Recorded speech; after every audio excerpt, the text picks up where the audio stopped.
Chapter 48, The Aborigines, Section 7.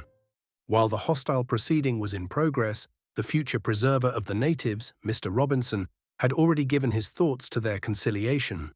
In 1829, he was appointed to take charge of Bruny Island, where 12 natives, captured, were located and mixed with others who had attained a partial civilization. Mr. Robinson attempted to acquire their language and was soon able to understand them. The pecuniary advantages of his office were not very alluring.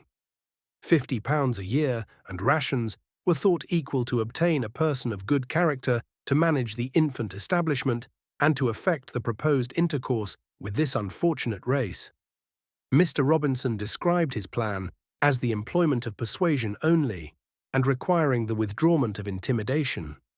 He first laboured to acquire the language, a task of some difficulty.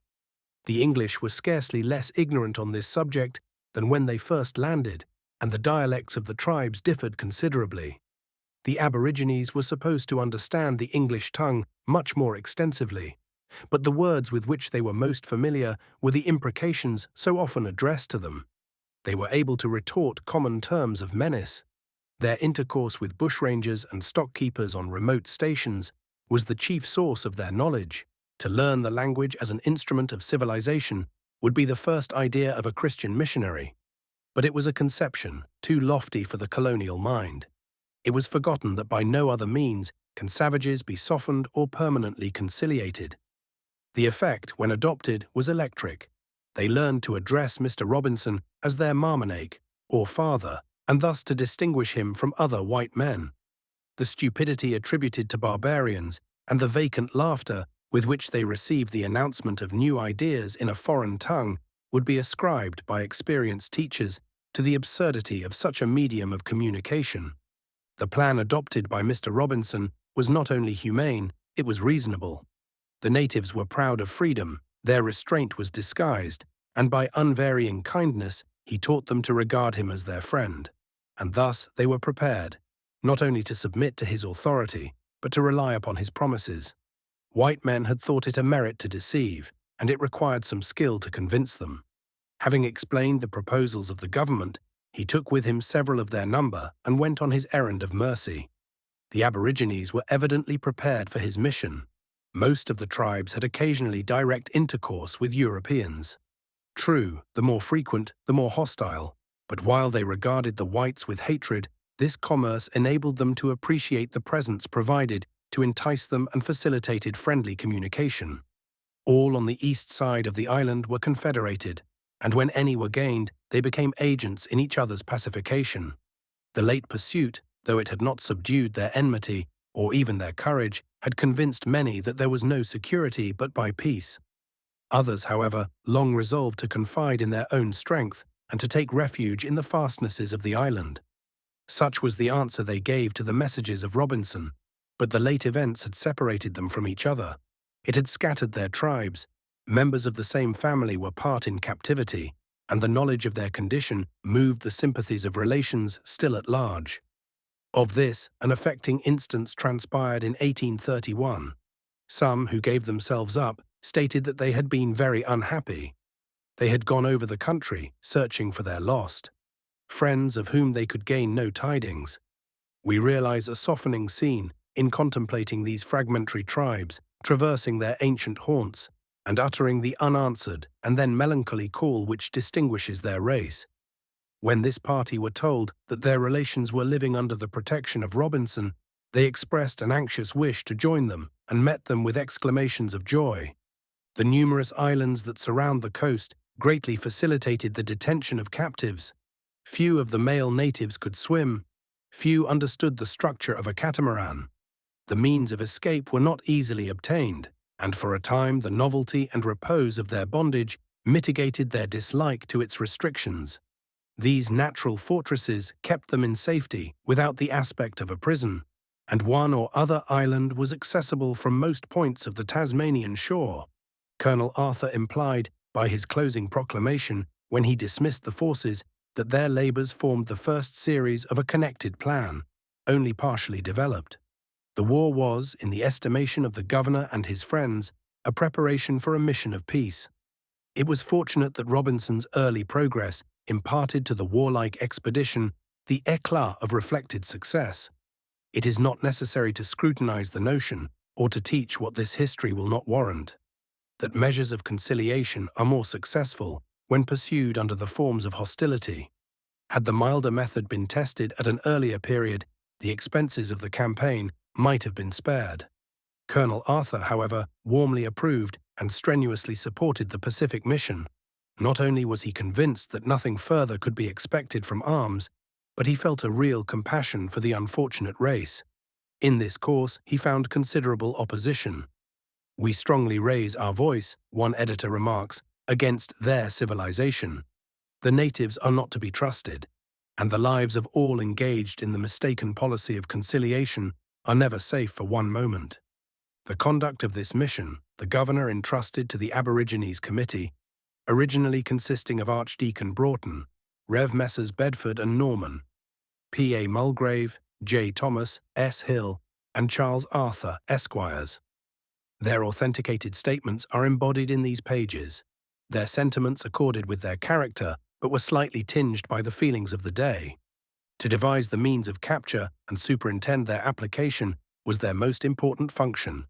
It was proposed by one gentleman, exasperated by injuries, or perhaps unconscious of the details of his plan, to pursue the natives with bloodhounds. Another suggested the employment of a man, who would soon put an end to the eastern mob, and who had already killed half that tribe by creeping upon them and firing among them. He thought that the worst men were the best to engage in this work. Another proposed to employ the sealers, men who had waged a war of extermination with great success. It is but just to observe that proposals like these, though received, were not favored by the governor.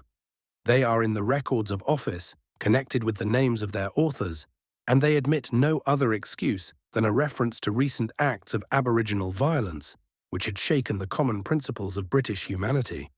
The governor had already announced the recapture of the natives who escaped from Mr. Batman's while he was absent at the war. They recommenced depredations. He finally retook them without bloodshed. But the most pleasing intelligence, and that which chiefly inspired hope, came from the southeast extremity of the island. Mr. Robinson went round the coast, touched at Macquarie Harbour, visited Circular Head and Portland. There he took Lamina Beginner, a chief, and 22 others, including 13 conciliated at George's River. These were brought round to Gun Carriage Island, a temporary abode, ill-suited for their entertainment, and where several soon concluded their troubled career. Lamina complained that many years ago his wife had been taken away by sealers and entreated the governor to procure her restoration. Another petitioned that his sister and his mother might be recovered from the same vile oppressors. The sister was known as Black Jock and seems to have been greatly in request.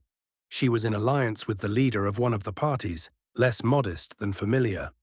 A sealer from whom she had eloped, when she came back to the coast, demanded her, with some vehemence, as his wife.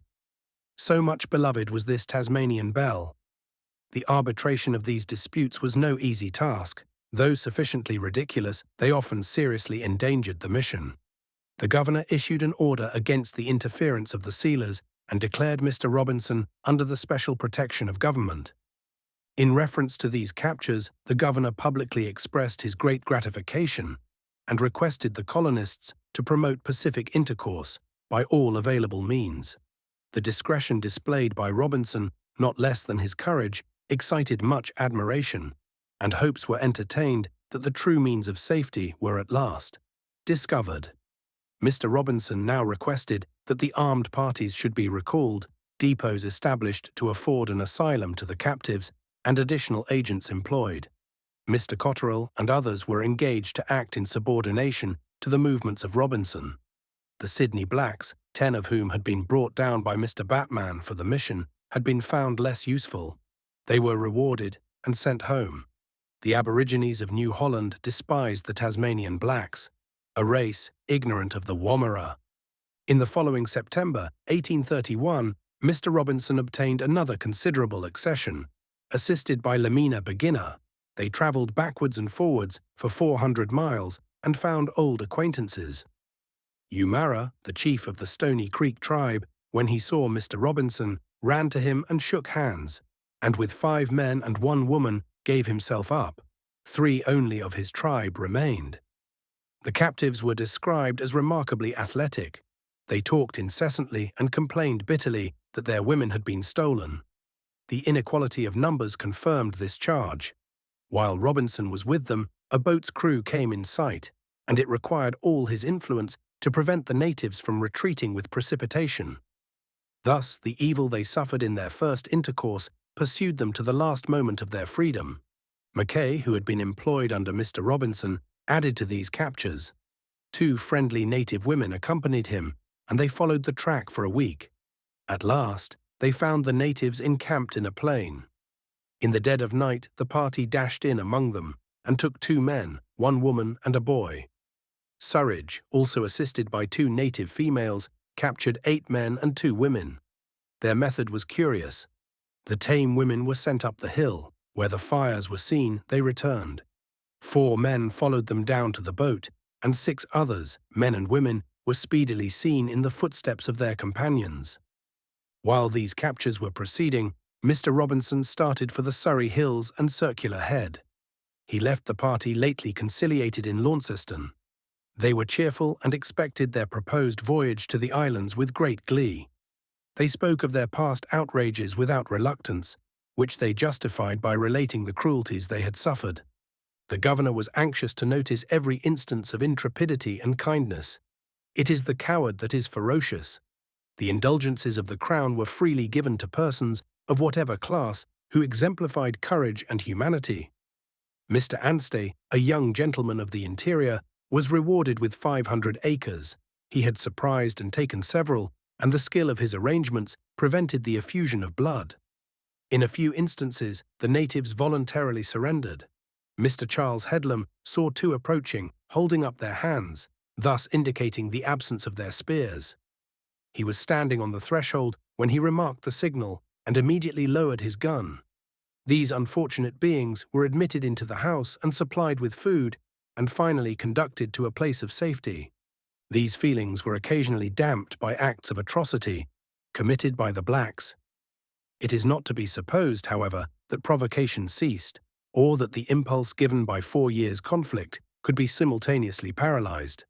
The tribes frequenting the Tamar and the Forth were represented as becoming increasingly mischievous. The fate of Mrs. McAllister was deeply affecting when wounded. She ran bleeding from her dwelling. Her servants carried off the children to a place of safety. The unhappy mother concealed herself for a time in a field of corn. Unable longer to suppress her anxiety, she rushed from her hiding place, crying out for her children. She was seen by the blacks and slain. The relator of this catastrophe concludes, "Let the sentence of extermination in their hearts be firmly sent forth on our parts." If we shudder at such sentiments, they scarcely awaken surprise when closing a narrative like this. The murder of Captain Thomas and Mr. Parker by the Big River tribe renewed the exasperation. His servants, who had landed some provisions, gave a small portion to the natives. He was told by 3 of the blacks that many were in the woods, and he resolved to follow them.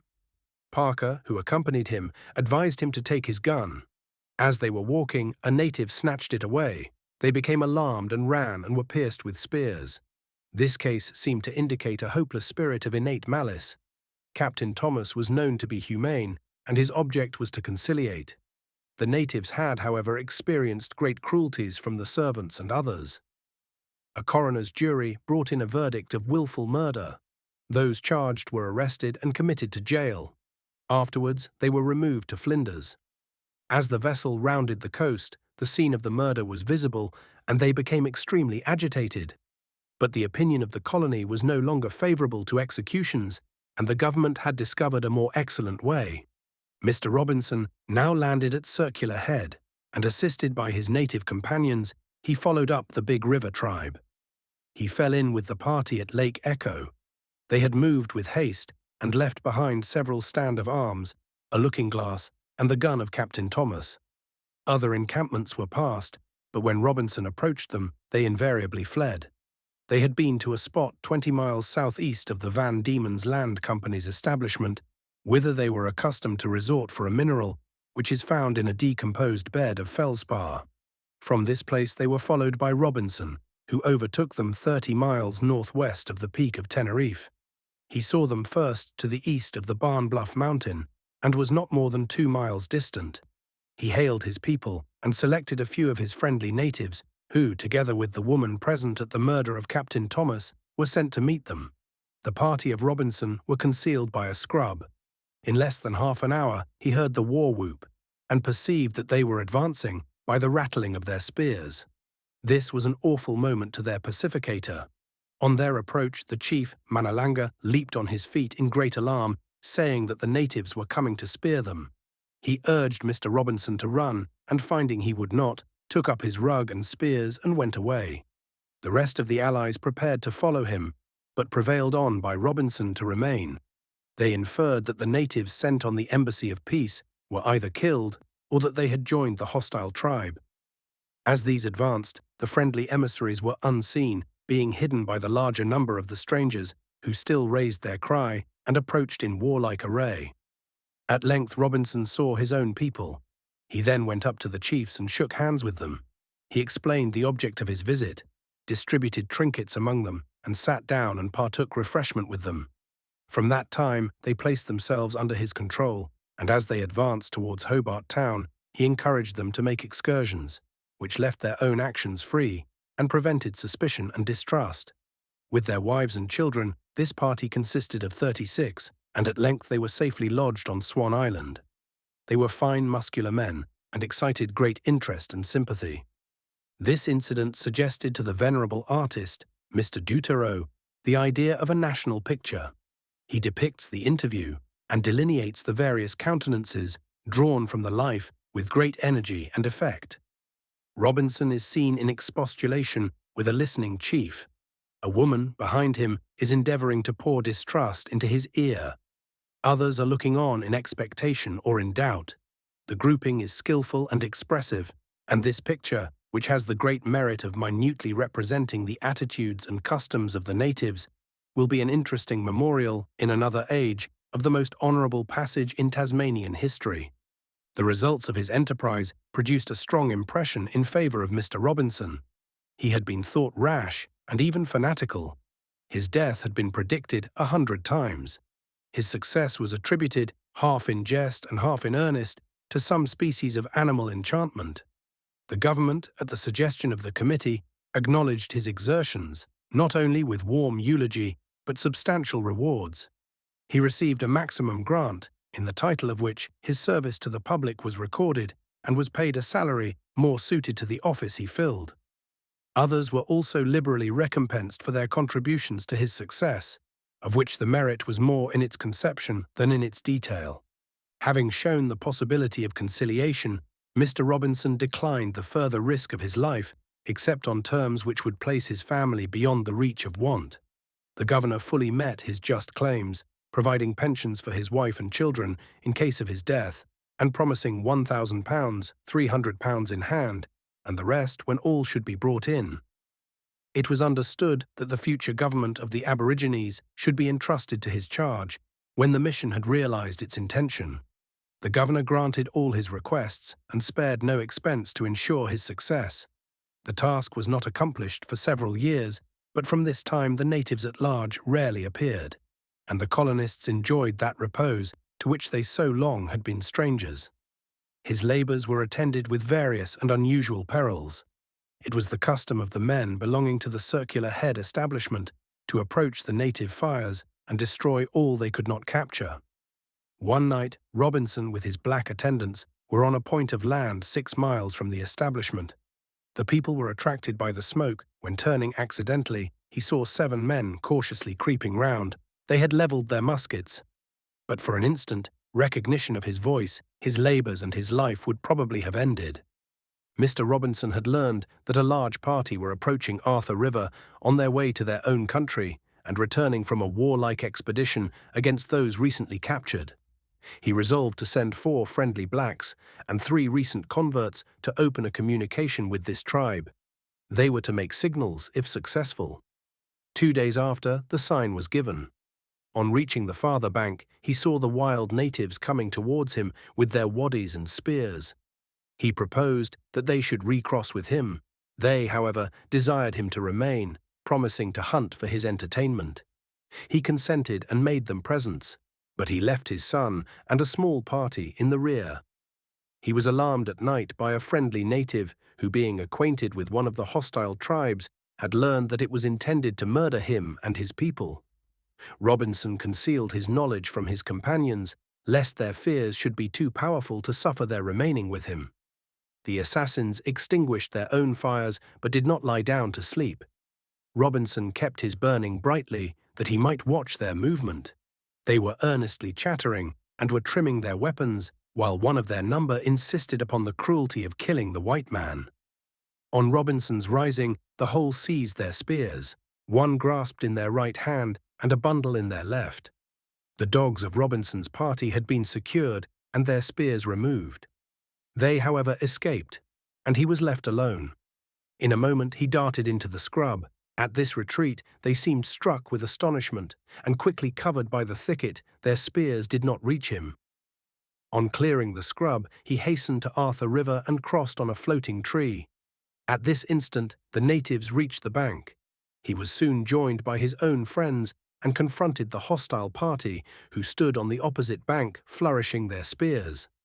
Robinson cried out that he forgave their conduct and offered them his protection. This induced a girl and 2 men to join him, but his situation was perilous, and having made fires, as if for signals, he hastened away to deposit the proselytes in safety. This tribe continued at large until 1834. They had determined never to be taken, to subsist upon the quoit, badger, and to perish rather than yield. Finding Mr. Robinson in pursuit, they endeavored to elude his search by false direction sticks. The blacks in his company dreaded an ambush and declared that they should all be slain if they proceeded further, now that their pursuit was known to the hostile tribe. Mr. Robinson, however, resolved to persevere and soothed their fears. The march was long and harassing, the natives having divided into 3 parties, the better to escape. They were captured, 8 in February, 3 in March, and in April 9, and were embarked at Circular Head for Launceston, and thence to Flinders Island. The governor warmly congratulated the colony on its deliverance, but the numbers that remained were greater than he imagined. The abolition of martial law was deemed by some to be premature. 20 were captured in 1834 and 17 in 1835.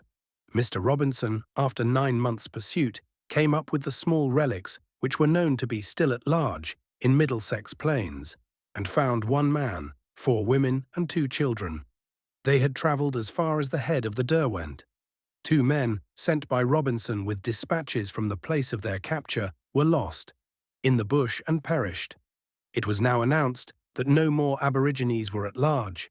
In this, both Mr. Robinson and the government were mistaken.